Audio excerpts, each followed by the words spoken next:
সুপ্রিয় শিক্ষার্থীরা কেমন আছো? আজকে তোমাদের সামনে সেন্টেন্সের অষ্টম ক্লাস নিয়ে উপস্থিত হয়েছি। তোমরা ইতিমধ্যেই জানো যে ট্রান্সফরমেশন অফ সেন্টেন্সের যে মূল ফর্ম সেই জায়গাটাতেই আমরা ক্লাস করাচ্ছিলাম মূলত। তো অ্যাফার্মেটিভ থেকে নেগেটিভ কিভাবে করতে হয় বাক্য, এই বিষয়ে আলোচনা চলছিল। অলরেডি এই টপিক্সের উপরে দুটো ক্লাস হয়ে গেছে, অর্থাৎ ষষ্ঠ এবং সপ্তম ক্লাস হচ্ছে অ্যাফার্মেটিভ থেকে নেগেটিভের 10টা নিয়ম নিয়ে আলোচনা করেছিলাম। আজকে 11 নম্বর থেকে শুরু করব। অষ্টম ক্লাসে আজকে এই অ্যাফার্মেটিভ টু নেগেটিভ সেন্টেন্সের 11 নম্বর নিয়ম থেকে শুরু করব এবং অ্যাফার্মেটিভ থেকে নেগেটিভের আজকে হচ্ছে শেষ ক্লাস হবে। ঠিক আছে, তো আজকে আর আগের যে ক্লাসগুলো তোমরা ইতিমধ্যে করানো হয়ে গেছে সেই ক্লাসগুলো যদি তোমরা মিস করে থাকো তাহলে এই যে ভিডিও, এই ভিডিওর ডেসক্রিপশন বক্সে আগের সেন্টেন্সের সমস্ত ক্লাসের হচ্ছে গিয়ে লিঙ্কগুলা, সেন্টেন্সের যে ক্লাস সেই ক্লাসের লিঙ্কগুলো হচ্ছে ডেসক্রিপশন বক্সে দেওয়া থাকবে। তোমরা সেখান থেকে তোমাদের প্রয়োজন অনুযায়ী দেখে নিতে পারবা। তো চলো আজ আর কথা না বাড়িয়ে আমরা অষ্টম ক্লাসটি শুরু করি। শিক্ষার্থীরা, তোমরা স্ক্রিনে দেখতে পাচ্ছ যে আমরা অ্যাফার্মেটিভ থেকে নেগেটিভ করাচ্ছিলাম। অ্যাফার্মেটিভ থেকে নেগেটিভের 10টা নিয়ম ইতিমধ্যেই হয়ে গেছে। আজকে 11 নম্বর নিয়মে দেখো কি বলছে। তোমার অ্যাফার্মেটিভ সেন্টেন্সে যদি লেস ডট ডট দেন, লেস ডট ডট যদি দেন থাকে তাহলে সেই বাক্য নেগেটিভ করার সময় তোমাদেরকে কি করতে হবে দেখো। প্রথমে সাবজেক্ট বসাতে হবে, এরপরে ভার্ব বসাতে হবে, এরপরে হচ্ছে লেসের পরিবর্তে নট অ্যাজ বসাতে হবে, তারপরে যে অ্যাডজেক্টিভটা থাকবে সেই অ্যাডজেক্টিভ বসাবা, এরপরে দেন যেটা থাকবে ওই দেনের পরিবর্তে তোমাদেরকে অ্যাজ বসাতে হবে এবং বাকি যা থাকবে তাই। নিয়মগুলো মুখস্থ করতে হবে। তাহলে আরেকবার রিপিট করে দেই।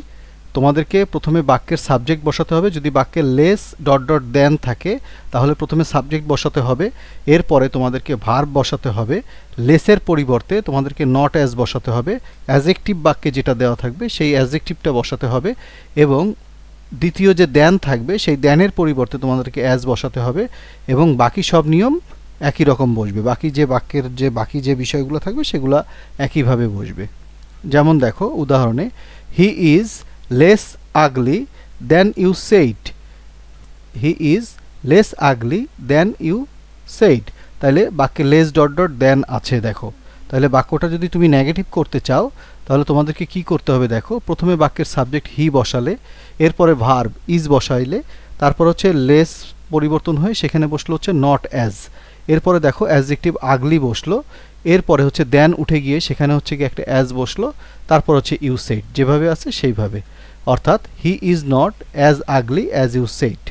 দ্বিতীয় আরেকটা বাক্য দেখো এই টাইপেরই, Tipu is less industrious than Asad. Tipu is less industrious than Asad. তাহলে বাক্যটা যদি আমাকে নেগেটিভ করতে হয় তাহলে কি করতে হবে, প্রথমে টিপু, এরপরে হচ্ছে ভার্ব ইজ বসাবা, লেস উঠাই দিয়ে ওইখানে নট সো অথবা নট অ্যাজ বসাবা, এরপরে অ্যাডজেক্টিভ ইন্ডাস্ট্রিয়াল যেটা আছে সেটা বসাবা, দেন যেটা আছে সেটা উঠাই দিয়ে সেখানে অ্যাজ বসাবা এবং শেষে সাবজেক্টটা বসাই দিলা, অর্থাৎ যা থাকবে তাই। তাহলে বাক্যটা পুরোটা কি দাঁড়াবে, Tipu is not so industrious as Asad. Tipu is not so industrious as Asad. এরপরে শিক্ষার্থীরা দেখো তোমরা 12 নম্বর যে নিয়মটা বলছে স্ক্রিনে, সেখানে কি বলছে, তোমার বাক্যে যদি too dot dot to, too dot dot to যুক্ত অ্যাফার্মেটিভ সেন্টেন্স যদি হয় তাহলে তুমি কিভাবে নেগেটিভ করবা। বাক্য যদি টু ডট ডট টু থাকে তাহলে তোমাকে নেগেটিভ করতে হলে কি করতে হবে, প্রথমে সাবজেক্ট বসাবা, এরপরে ভার্ব বসাবা, এরপরে টু এর পরিবর্তে সেখানে তোমাকে সো বসাতে হবে, টু এর পরে যে অ্যাডজেক্টিভ বা অ্যাডভার্ব থাকবে সেটা বসাবা, এরপরে টু এর পরিবর্তে দ্যাট বসাবা, প্রথম সাবজেক্ট বসাবা, তারপরে টেন্স অনুযায়ী ক্যান নট বা কুড নট বসাবা, এরপরে টু এর পরের ভার্ব সহ বাকি অংশ বসাই দিবা। কি করবা, প্রথমে সাবজেক্ট বসাবা, এরপরে হচ্ছে ভার্ব বসাবা, টু এর পরিবর্তে সো বসাবা, টু এর পরে যে অ্যাডজেক্টিভ থাকবে সেই অ্যাডজেক্টিভ বা অ্যাডভার্বটা বসাবা, টু এর পরিবর্তে দ্যাট বসাবা, এরপরে প্রথম সাবজেক্ট বসাবা, এরপরে টেন্স অনুযায়ী ক্যান নট বা কুড নট বসাবা, এরপরে টু এর পরে বাকি যা থাকবে তাই বসাই দিবা। দেখো এক্সাম্পল দেখো, he is too poor to buy food. He is too poor to buy food. এখানে দেখো প্রথমে বাক্যের সাবজেক্ট হি, এরপরে ভার্ব ইজ বসলো, প্রথম টু উঠে যে সেখানে হচ্ছে সো বসাইলা, তাহলে হি ইজ সো পোর। এবার দেখো টু উঠে গেল, সেখানে বসলো হচ্ছে দ্যাট, তাহলে he is so poor that, এরপর হচ্ছে বাক্যের সাবজেক্ট অর্থাৎ প্রথম subject he is so poor that হি, এরপরে তোমার প্রথম বাক্যটা যেহেতু টেন্স অনুযায়ী প্রেজেন্ট টেন্সে আছে তাহলে এখানে বসলো ক্যান নট, যদি পাস্ট টেন্সে হইতো তাহলে বসতে হচ্ছে could not, he can not buy food, তাহলে he is so poor that he can not buy food. একইভাবে যদি আমরা দ্বিতীয় এক্সাম্পলটা দেখি, Tanha was too dull to do this sum, তাইলে এর নেগেটিভ ফর্মটা কি আসবে, তানহা ওয়াজ সো ডাল, তাহলে টু উঠে গেল, সেখানে বসলো হচ্ছে সো, তানহা ওয়াজ সো ডাল, এবার দ্বিতীয় টু উঠে সেখানে বসলো দ্যাট, এবার তানহার যে প্রোনাউন আছে শি, এবার বাক্যটা যেহেতু পাস্ট ফর্মে আছে তাহলে ক্যান নটের জায়গায় এখানে বসলো could not, she could not do this sum, Tanha was so dull that she could not do this sum. শিক্ষার্থীরা দেখো এবার 13 নম্বর যে নিয়মটা দেখাচ্ছে স্ক্রিনে, সেখানে কি বলছে, অ্যাফার্মেটিভ সেন্টেন্সে যদি বোথ ডট ডট অ্যান্ড থাকে, অ্যাফার্মেটিভ সেন্টেন্সে যদি বোথ ডট ডট অ্যান্ড থাকে তাহলে তোমরা নেগেটিভ করার সময় কি করবা, not only dot dot but also ব্যবহার করে নেগেটিভ করতে পারবা। বাক্যে বোথ ডট ডট অ্যান্ড থাকলে নেগেটিভ করতে হলে not only dot but also ব্যবহার করতে হবে।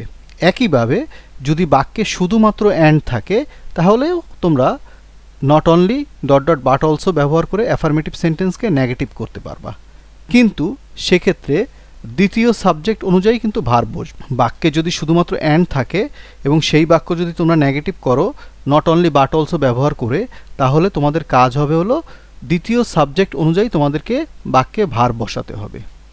দেখো এক্সাম্পল দেখো, he is both a poet and a novelist, he is both a poet and a novelist, অর্থাৎ তিনি একাধারে কবি ও ঔপন্যাসিক। বাক্যটা যদি তোমাদেরকে নেগেটিভ করতে বলা হয় তাহলে কি করবা, দেখো হি ইজ নট অনলি, প্রথম বোথ উঠে সেখানে not only, he is not only a poet but also a novelist, তিনি একজন কবিই নন উপন্যাসিকও বটে।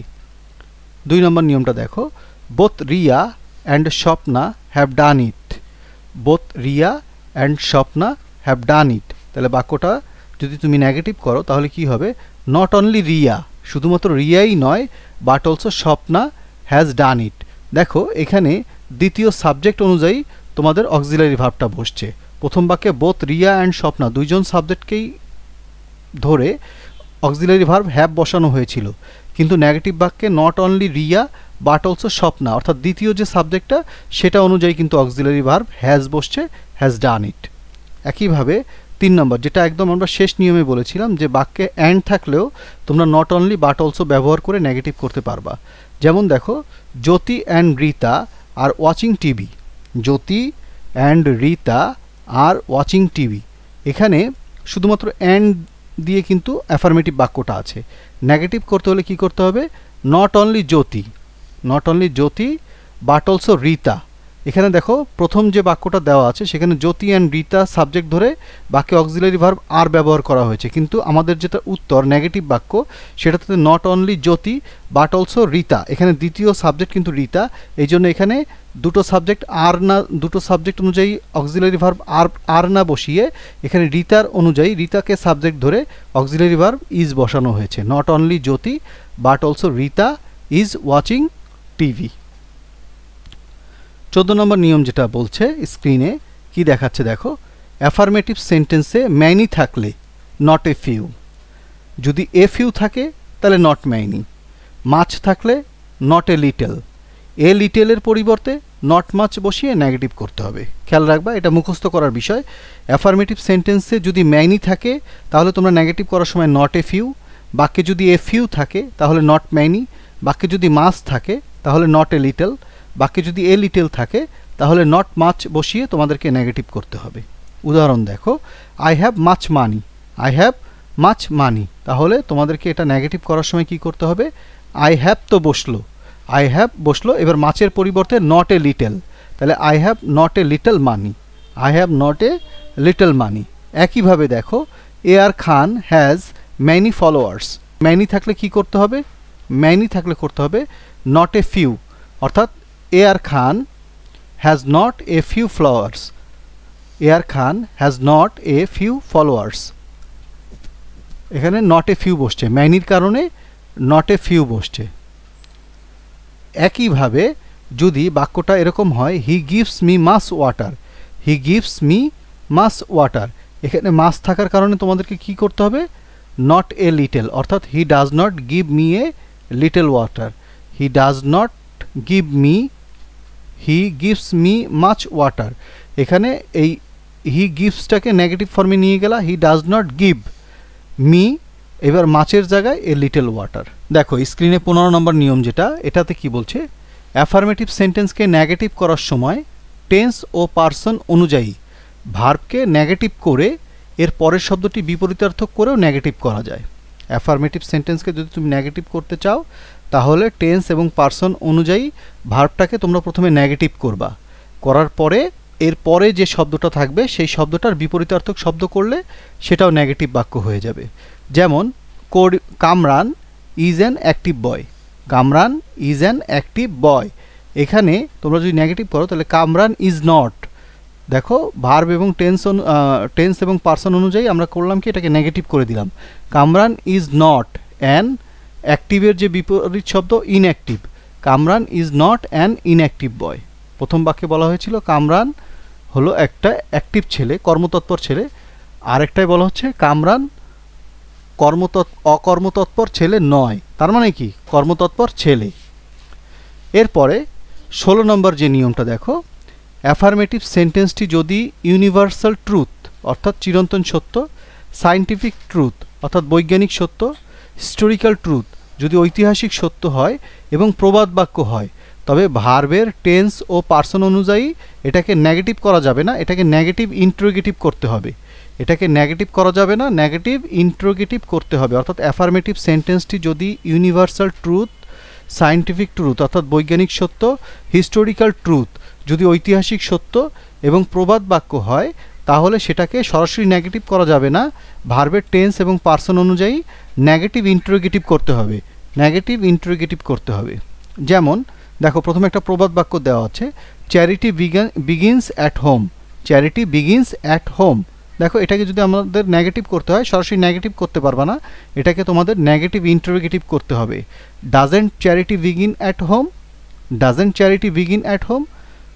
দ্বিতীয় যে বাক্যটা বলছে দেখো সত্য, চিরন্তন সত্যর ক্ষেত্রে the sun rises in the east, the sun rises in the east, বাক্যটা যদি তোমরা নেগেটিভ করতে চাও এটাকে নেগেটিভ ইন্টারোগেটিভ ফর্মে নিয়ে আসতে হবে। Doesn't the sun rise in the east, সূর্য কি পূর্ব দিকে ওঠে না, এর মানেই কিন্তু প্রশ্নও করলো নেগেটিভও হয়ে গেল। তো এই হলো আমাদের মূলত ট্রান্সফরমেশন অফ সেন্টেন্সের ক্লাস কিন্তু হয়ে গেছে প্রায় অনেকগুলা, তার মধ্যে আমরা ট্রান্সফরমেশন অফ সেন্টেন্স শুরু করেছি হচ্ছে 6ষ্ঠ ক্লাস থেকে, 6, 7, 8 এই তিনটা কিন্তু পুরো ট্রান্সফরমেশন অফ সেন্টেন্সের ক্লাস ছিল অ্যাফার্মেটিভ থেকে নেগেটিভ। সামনের দিন আমরা অন্য একটা ট্রান্সফরমেশন নিয়ে অন্য একটা ট্রান্সফরমেশন অফ সেন্টেন্স নিয়ে তোমাদের সাথে আলোচনা করব। ততক্ষণ পর্যন্ত ভালো থেকো, ধন্যবাদ সবাইকে মনোযোগ দিয়ে ক্লাসটি দেখার জন্য।